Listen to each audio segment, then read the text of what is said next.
Marijuana, weed, grass, cannabis, whatever you call it, it has been cultivated and used in the United States since at least 1600. Jamestown colonizers grew it for the strong hemp fiber used to make rope, sails, and clothing. In the 19th century, cannabis plantations spread throughout Mississippi, Georgia, California, South Carolina, Nebraska, New York, and Kentucky. Phew, that's a lot of weed and a lot of cash. How did we go from that to outlawing and policing cannabis and back again? In this short video, I'm going to take you on a tour of cannabis in Maryland with a focus on why it was outlawed, how it was legalized, and what differences that legalization is making for our state and city. First, some definitions. Hemp, CBD, and marijuana all come from the same plant. Hemp is the fiber of the plant, and CBD and THC is the stuff that gets you high, are both cannabinoids located in the flower of the female plant. Cannabinoids interact with receptors in our bodies to affect functions like appetite, depression, pain, and more. CBD products with less than 0.3% THC are legal in many states. Some, though, still police it as a Schedule I drug. As I'll discuss in this video, labeling something a drug to be policed is a social decision, and those decisions have changed a lot since people started growing in Jamestown. In the 17th century, what would become the United States encouraged the growing of hemp, and it was even used as a currency in some areas. In 1619, the Virginia Assembly required all farmers to grow hemp. Required, a far cry from today. Marijuana didn't become popular as an ingredient in medicines and sold openly in pharmacies until the late 19th century. In 1906, the Pure Food and Drug Act required labeling any medicine containing cannabis, but it didn't outlaw it. Recreational use picked up in the early 20th century.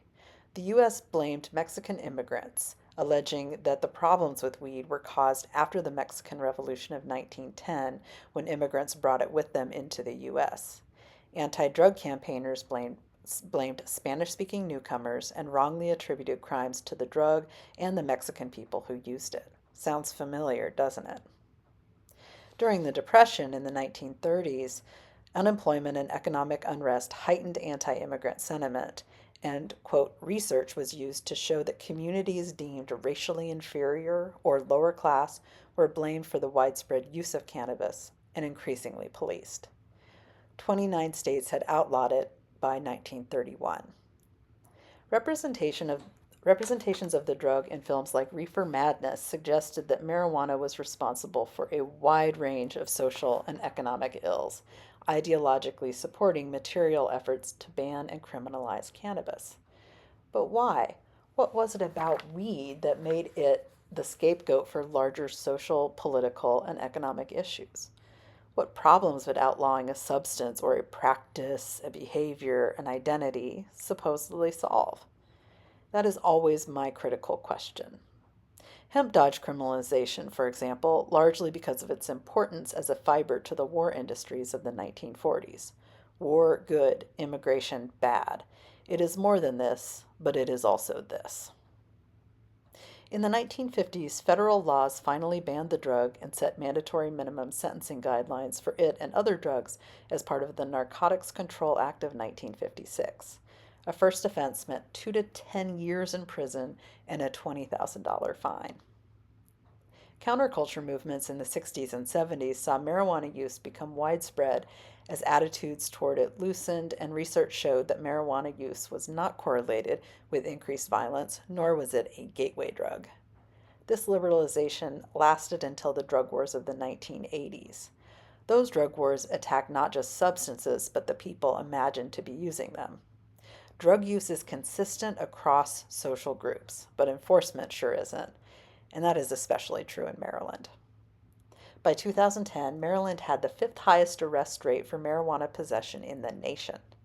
Those arrests made up nearly half the arrests for drug possession in the state.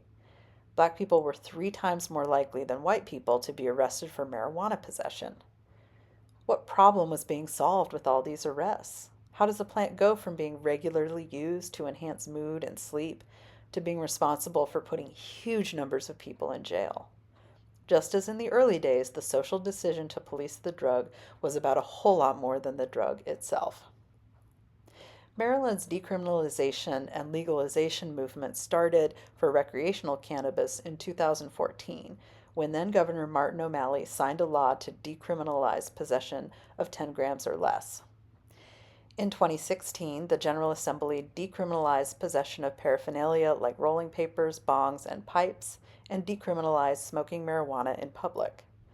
In 2019, our State Court of Appeals ruled that the smell of cannabis and/or possession of 10 grams or less was not sufficient probable cause for a police search. This was a sea change. Legislation legalizing medical cannabis passed in 2013, but it took a lot longer for patients to access it. The Maryland Medical Cannabis Commission, MMCC, began operating in 2017, and access was provided only to those who experienced a short list of medical conditions and had clearance from a medical professional. Why did it take so long? Creating an infrastructure to issue licenses to grow, process, and dispense the stuff legally took a long time, especially when there was a cap of only 94 dispensary licenses in the state, 2 per state Senate district, and they promised to bring in big bucks. Licenses are indeed big business. Cannabis growing and selling can bring in a lot of money, and the question of who gets to make it is a big one. Should communities most hurt by the decades of policing the drug get priority? But then why did so many early licenses go to those with political connections even when the selection process was allegedly blinded? Maryland would attempt to, quote, fix this when licensing recreational cannabis. Recreational cannabis use was legalized in 2023 following voter support in 2022 and legislative action in 23. Taxed at 9%, recreational cannabis sales bring in big money for the state. The Cannabis Business Assistance Fund was set up to support equity initiatives targeting those communities most affected by past criminalization. The bill also allowed for the expungement of criminal records for marijuana possession. Expungement is only automatic for those with a single charge for possession. Everybody else needs to fill out paperwork and bring it to the court where they were charged. MMCC is now the Maryland Cannabis Administration, and they are still building the administrative apparatus to ensure the equitable distribution of licenses and to regulate the industry. It is a big job. As I said at the start of this video, cannabis is big business. In the first month of recreational legalization, cannabis brought in over $85 million, and that number keeps growing.